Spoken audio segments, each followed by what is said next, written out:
I think of Jesus in Gethsemane. There in agony as he anticipates taking upon himself my sin and yours. He's anticipating suddenly becoming legally guilty of some of the most hideous things that you and I could ever even think about.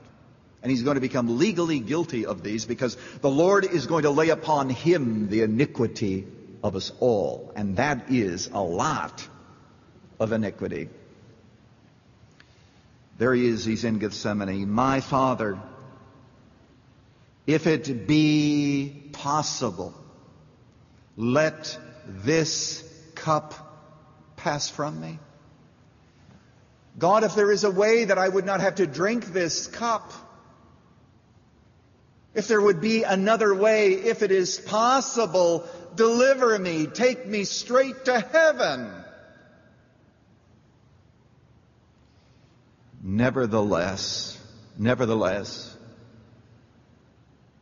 not my will, but thine be done. And he dies and he completes God's plan and he is raised from the dead as an expression of God's faithfulness and the victory of Christ. And today we love him and we worship him and we can't speak about him enough because we love him so much, because he went through with it and he did say, nevertheless. Nevertheless. Today I speak to people undoubtedly whose hearts are broken because of circumstances that you know God could have changed.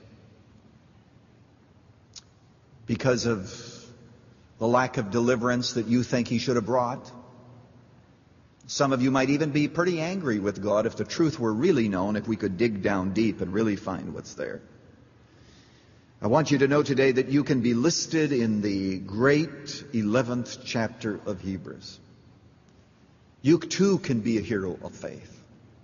Oh, sometimes we hear about those who stand up and they say, you know, God has answered this prayer, God has answered this prayer. There was a woman in a prayer meeting who once stood up and said, if God answers another prayer of mine, I won't even be able to take it. He's answering them all. I say, great. Great. He hasn't answered all of mine, but I'm glad he's answering all of yours. She'll be undoubtedly a hero of faith. But even if you don't see the miracles, you too will be if you go on believing God.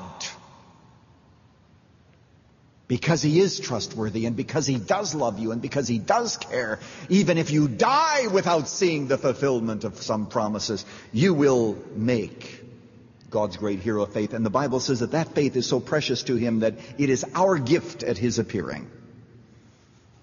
Faith, which is more precious than gold that perisheth, though it be tried with fire, might be found unto praise and honor and glory at the appearing of Jesus Christ. And that faith which he really brings about in our hearts is given to him back as a gift. Years ago, we used to sing a song which I don't think it's known down in this part of the country. I always keep telling Jerry that we should learn it, and maybe I have to find the music for it so we can.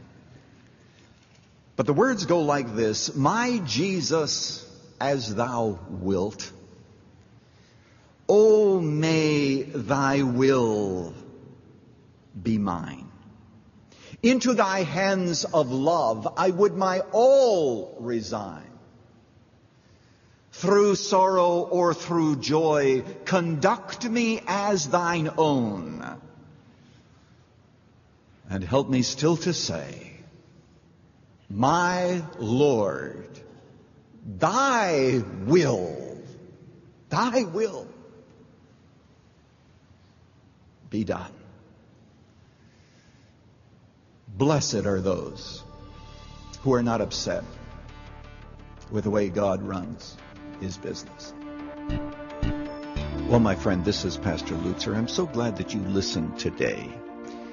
Because when I preached that message, I had in mind people who were so discouraged because of unanswered prayer. So discouraged because they felt that the promises were not coming in their direction, that they began to stop praying or stop believing and stop trusting and begin to charge God with indifference regarding their circumstances. Just know that no matter what you are passing through today, some other Christian someplace, somewhere, has passed through what you have and has done so successfully. Would you at this moment thank God for your circumstances and thank God for His faithfulness? Those circumstances have come from His hand. I end today with the words of John Calvin, the great reformer in Geneva. He said, "O God, I am greatly afflicted." He had many problems physically. He said, "O God, I am greatly afflicted, but it is from thy hand, so I am abundantly satisfied." Be satisfied with God today, even if He hasn't answered all of your prayers.